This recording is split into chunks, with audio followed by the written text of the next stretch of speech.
नमस्कार, आप देख रहे हैं न्यूज पीआर। रुया सिन्हा आपके साथ है। हमारे साथ मौजूद हैं रंजीत झा और आज हम बात करेंगे लोजपा के बारे में।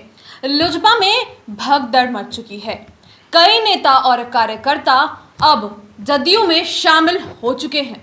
ऐसे में सवाल ये उठता है कि क्या चिराग पासवान अपने कार्यकर्ताओं और नेताओं को कंट्रोल नहीं कर सके? क्या उनसे कुछ भी कंट्रोल नहीं हो पा रहा, या फिर क्या नीतीश कुमार चिराग पासवान से बदला ले रहे हैं? इन्हीं सब विषयों पे हम बात करेंगे।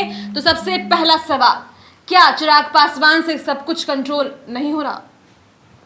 दोनों पहलू हैं। आपने दो सवाल कर दिए, तो हम लोग पहले चिराग पासवान की ही बात कर लेते हैं, फिर उस पहलू पर भी आएंगे जो आपने नीतीश कुमार की चर्चा की है, उस पर भी आएंगे।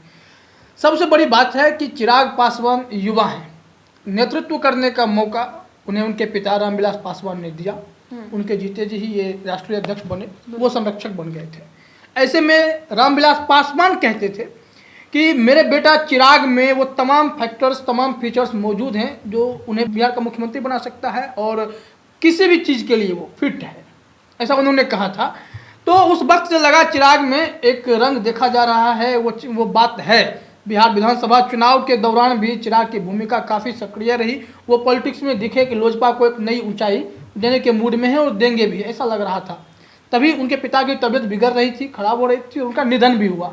उसके बाद चिराग पासवान थोड़े स्लो हुए, लेकिन फिर अपनी एनर्जी, अपनी ताकत को झोंकते हुए ऐसा भी लगा कि वो जो ताकत झोंक रहे हैं उसका असर दिखेगा। रामविलास पासवान के चले जाने की सहानुभूति जो है वो लौट करके चिराग पासवान या लोजपा को मिलने वाली है। लेकिन जब चुनाव के नतीजे आए तो ऐसा कुछ नहीं हुआ। चिराग पासवान की पार्टी वोट कटवा पार्टी के रूप में वो शामिल हो गई, उस सूची में दर्ज हो गई। ऐसे में चिराग पासवान के पार्टी के भीतर जो है विरोध, जो अंतर कलह होती है पार्टियों में, वह शुरू हो गई। क्यों शुरू हो गई? क्योंकि एनडीए में उनके रहने का मौका था, क्योंकि एनडीए में रहते हुए लोजपा अच्छा प्रदर्शन कर रही थी। बिल्कुल। चाहे केंद्र की बात कर ले तो 6 सांसद जीत के आना, एक राज्यसभा मिलना, एक मंत्री का पद मिलना, बिल्कुल ये सब बहुत इफेक्टिव था, सब बहुत बढ़िया था। तो इसके बाद जब गतिरोध शुरू हुआ, अंदर अंदर कलह शुरू होना शुरू हुआ, तो चिराग पासवान को उस वक्त कुछ क्लियर समझ नहीं आया कि फैसला क्या करना है। उन्होंने क्या किया कि 5 दिसंबर को लोजपा प्रदेश इकाई को भंग कर दिया, जिला इकाई को भंग कर दिया, उद्योग प्रकोष्ठ या तमाम तरह के जो दलित प्रकोष्ठ होते हैं सबको उन्होंने भंग कर दिया और कहने लगे कि अब नए सिरे से इसका गठन करेंगे, उसमें नए नए चेहरे शामिल होंगे। ये सारी बातें होने लगी और जब यह बातें शुरू हुई तो वो इंतजार जो है 2.5 महीने लंबा हो गया। अभी तक कोई निर्णय नहीं हो सका है। 5 दिसंबर 2020 को यह भंग हुआ था।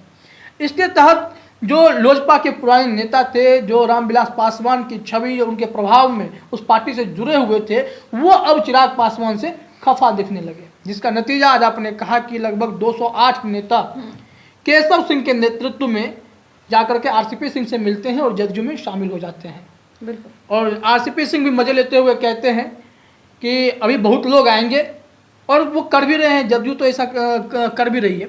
उन्होंने कहा है कि 1 मार्च को नीतीश कुमार का जन्मदिन है, जिसे विकास दिवस के रूप में मनाएंगे। वो पहली बार ऐसा होगा।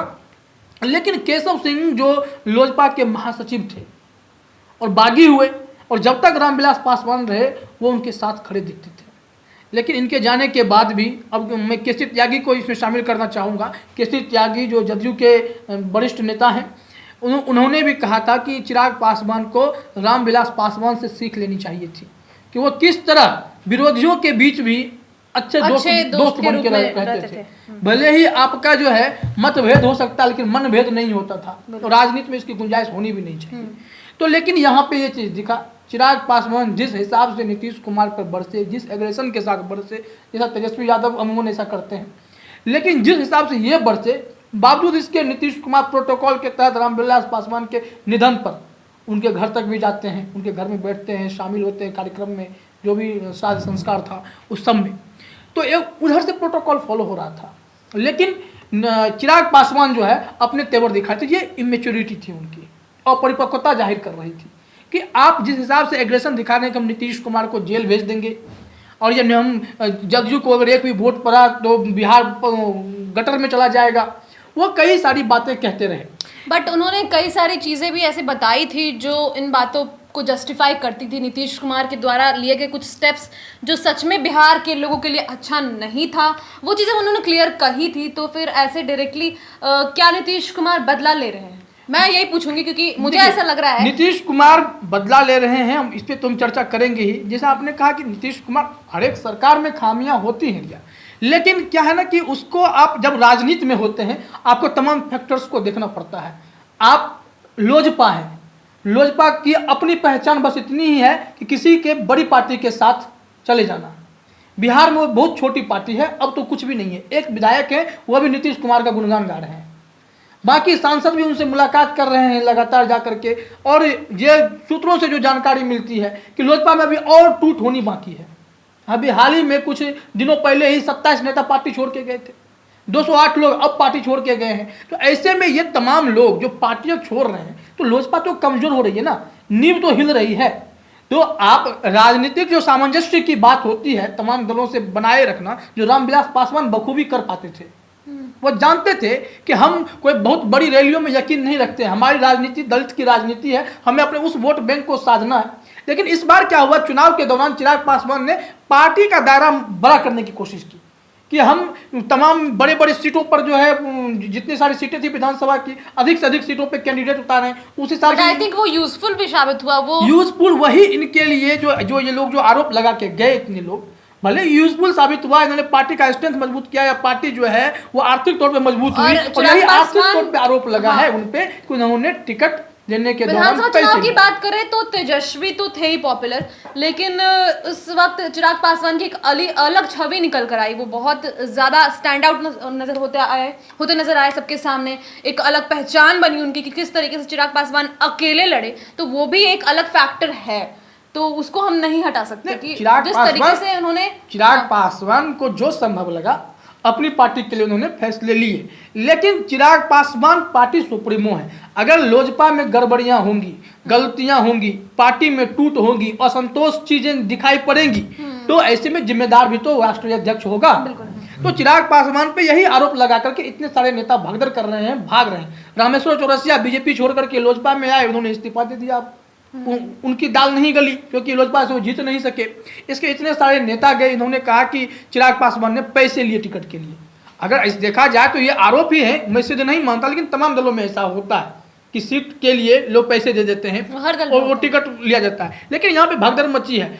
अब जो आपका प्रश्न है कि नीतीश कुमार बदला ले रहे हैं, तो ये बदला वाली बात क्योंकि नीतीश कुमार को हमने देखा है जितने बार वो हाथ ऐसे कर देते हैं, समझ में आ जाता है कि अब उसके नैया डुबाने वाले।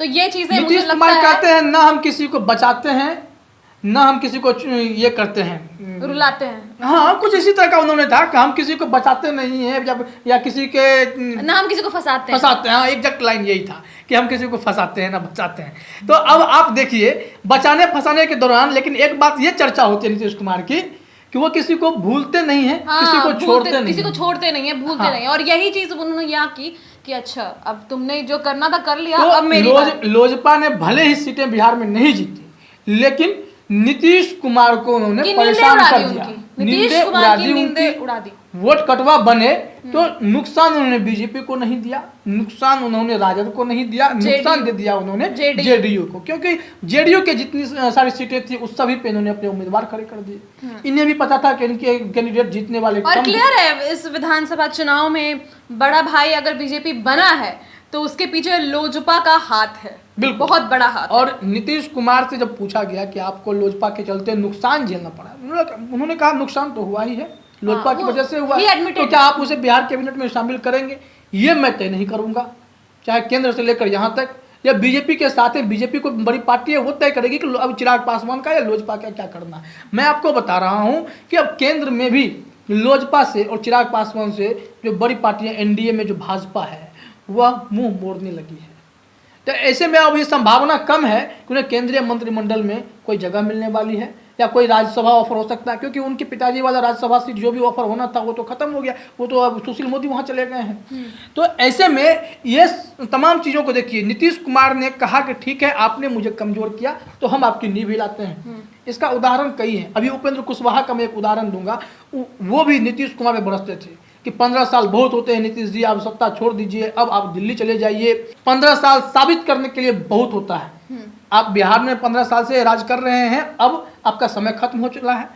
उनकी महत्वाकांक्षा थी उपेंद्र कुशवाहा की कि वो मुख्यमंत्री बने, बिहार में शिक्षा सुधार करें। वो रैलियां निकाले, उन पर पुलिस ने लाठीचार्ज किया, तब उन्होंने कहा कि मुझे नीतीश कुमार जान से मारना चाहते हैं। जब उनकी पार्टी में बड़ी बड़ी टूट होने लगी, कई सारे एमएलसी विधायकों को तोड़ करके नीतीश कुमार ने अपनी पार्टी में शामिल कर लिया, तो इन्होंने कहा कि नीतीश कुमार मुझे बर्बाद करना चाहते हैं। तो ऐसे सारी चीजें आप देखिए, जीतन राम मांझी जब मुख्यमंत्री बने तो उनके साथ भी यही हुआ कि जब वो अपने फैसले लेने लगे तो उनके पहले गद्दी से हटाया, फिर उन्हें कमजोर करने की कोशिश की गई। अब बाद में एक चीज और है कि नीतीश कुमार क्या करते हैं कि अगर आप उनसे माफी मांग लें तो 1 से 2 बार में माफी कर देते हैं। अभी देखिए जीतन राम मांझी उनकी पार्टी में उपेंद्र कुशवाहा के भी रिश्ते मिल गए, नीतीश कुमार के गुणगान भी गाते दिखाई दे रहे हैं। हाँ, अभी उपेंद्र कुशवाहा भी बार बार नीतीश कुमार से मिल रहे हैं। चर्चा है कि उपेंद्र कुशवाहा और उनकी पत्नी दोनों को एमएलसी बनाया जा सकता है राज्यपाल कोटे से। तो ये सारे फैक्टर्स आप देखिए, तो ऐसे में चिराग पासवान ने जो इन्हें नुकसान पहुंचाया है, बदला तो लेंगे। इन्होंने चिराग पासवान को अब परेशान करना शुरू किया इनकी पार्टी ने। ये आरोप भी होता है, लेकिन जो दिखता है तो दिखता है, क्योंकि खुल के जब ललन सिंह कहते हैं कि भूपेंद्र यादव जब चाहे तो राजद का विलय करा देंगे, तो ये राजनीति में चलता है। उस दल के लोग इस दल में टूट के आते हैं, उस दल के लोग उस दल में टूट के जाते हैं, ये होता है। लेकिन इतनी बड़ी संख्या में जब जाए तो समझिए कि चिराग की जड़ें कमजोर हो रही हैं। जैसे उपेंद्र कुशवाहा की जड़ें खत्म हो गई, अब वो नीतीश कुमार के दरवाजे पर जो है दस्तक दे रहे हैं कि अब हमें कोई जगह दे दीजिए। पहले वो कहाँ केंद्रीय मंत्री हुआ करते थे, कहाँ उन्होंने शिक्षा सुधार रैली की बड़ी बड़ी बातें की, महागठबंधन में गए, हर जगह से घूम करके आ गए, अब नीतीश कुमार के दरवाजे पे खड़े हैं। ऐसे में चिराग पासवान को संभलना पड़ेगा, क्योंकि केशव सिंह जो बागी हुए बरकत के नेता हैं, उन्होंने भी स्पष्ट रूप से कहा कि चिराग पासवान की महत्वाकांक्षा और अपरिपक्वता के चलते जो है ये पार्टी में इस तरह की गतिविधियां हो रही हैं, टूट हो रही हैं। जिस हिसाब से रामविलास पासवान सबको साथ लेकर चल पाते थे, वैसे चिराग पासवान लेकर नहीं चल पा रहे हैं। तो नीतीश कुमार, चाहे आरसीपी सिंह हो और या उमेश कुशवाहा भी जो नए आए हैं, ललन सिंह हो, ये तमाम लोग ये कहीं ना कहीं लोजपा को और भी कमजोर करने में लगे हुए हैं, जो आगे चल के नुकसानदेह और भी हो सकता है। ये तो कहा जा रहा है कि शुरुआत है, या आगे और झटके लगेंगे। 200 आए हैं, 400 आ सकते हैं, 500 आ सकते हैं। तो बिहार में जो है अब वो इनके जो एक विधायक है वो भी नीतीश कुमार का गुणगान गा रहे हैं, तो वो भी वहाँ जा सकते हैं। तो फिर बिहार में इनके सांसद बचते हैं, और चर्चा यह भी है कि इनके सांसद के साथ भी बातचीत चल रही है। अगर सांसद 6 हैं, 3-4 को ये मनाने में सफल रह गए तो फिर यहाँ भी खेल खत्म हो जाएगा ना, फिर क्या करेंगे? बिल्कुल ये समस्या है। तो हमने आज डिस्कस किया लोजपा की सारी गतिविधियों के बारे में, किस प्रकार बहुत सारे नेता और कार्यकर्ता जदयू में शामिल हो चुके हैं और अब चिराग की नींव हिल रही है। फिलहाल इस वीडियो में इतना ही, फिर मिलेंगे अगले वीडियो में, तब तक के लिए विदा चाहूँगी। धन्यवाद।